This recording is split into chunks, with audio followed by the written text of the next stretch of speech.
Morning students. मैं सूरज school Rewari से हिंदी की अध्यापिका सरोज यादव 10वीं कक्षा के विद्यार्थियों को राम लक्ष्मण परशुराम संवाद दूसरी कविता की तीसरी चौपाई पढ़ाने जा रही हूँ। तो बेटा सुनेंगे ध्यान से तीसरी चौपाई।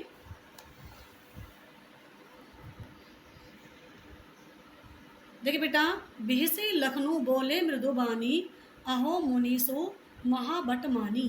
देखिए बेटा, महाभट का मतलब होता है योद्धा, महान योद्धा।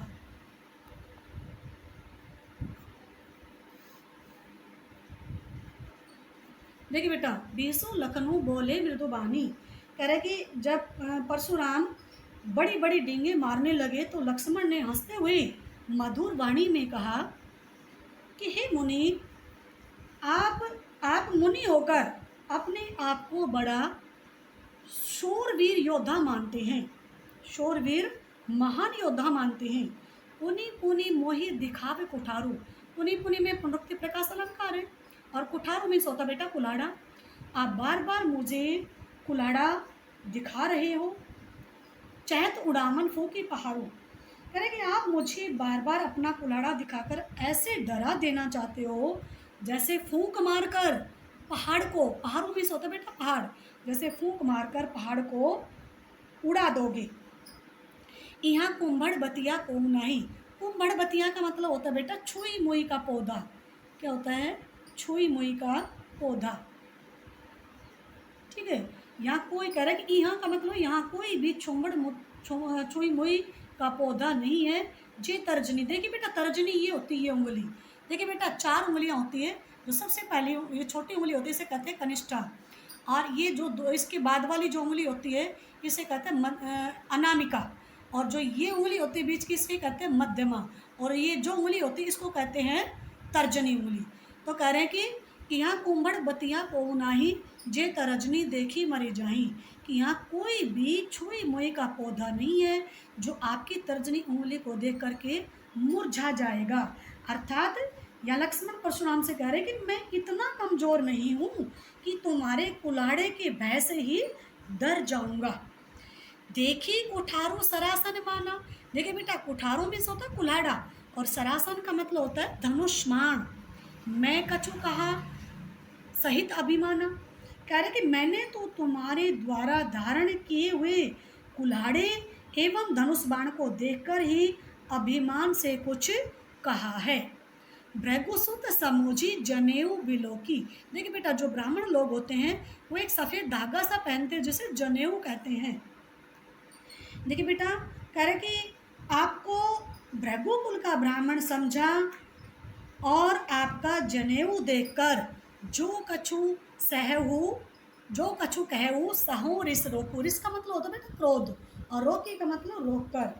कह रहे कि मैंने आपको भृगुकुल का ब्राह्मण समझा और आपका जनेऊ देखकर जो कुछ आपने कहा उसे मैंने अपना क्रोध रोककर सहन कर लिया है। ठीक है बेटा, साहू का मतलब होता है सहन कर लेना, सहन कर लिया।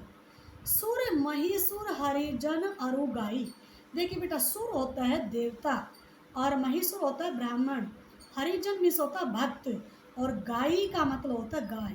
देखिए बेटा क्या कह रहे हैं यहाँ लक्ष्मण जी, कह रहे कि हमारे कुल में देवता, ब्राह्मण, भक्त और गाय के ऊपर कभी वीरता नहीं दिखाते हैं, अर्थात इनके साथ युद्ध नहीं करते हैं।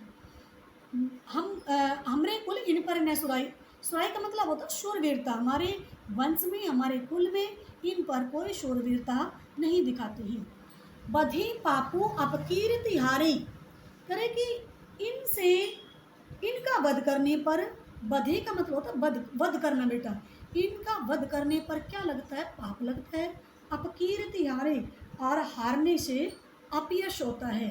मार तहु पाप परिये तुम्हारे, यदि आप मुझे मारेंगे तो भी मैं आपके चरणों में ही गिरूंगा। कोटि कुलिस सम बचनु तुम्हारा, देखिए बेटा सम आया, कोटि कुलिस सम बचनु तुम्हारा उपमा अलंकार है।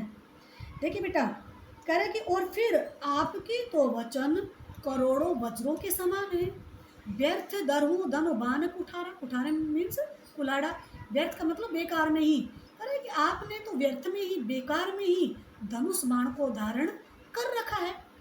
आगे देखिए, जो भी लोकी अनुचित कहे हूँ क्षमहु महामुनि धीर। देखिए बेटा, लक्ष्मण जी कह रहे हैं कि हे धीर मुनिवर, इनको देखकर यदि मैंने कुछ अनुचित कह दिया हो तो मुझे, क्षमु का मतलब होता है क्षमा करना, तो मुझे क्षमा करना।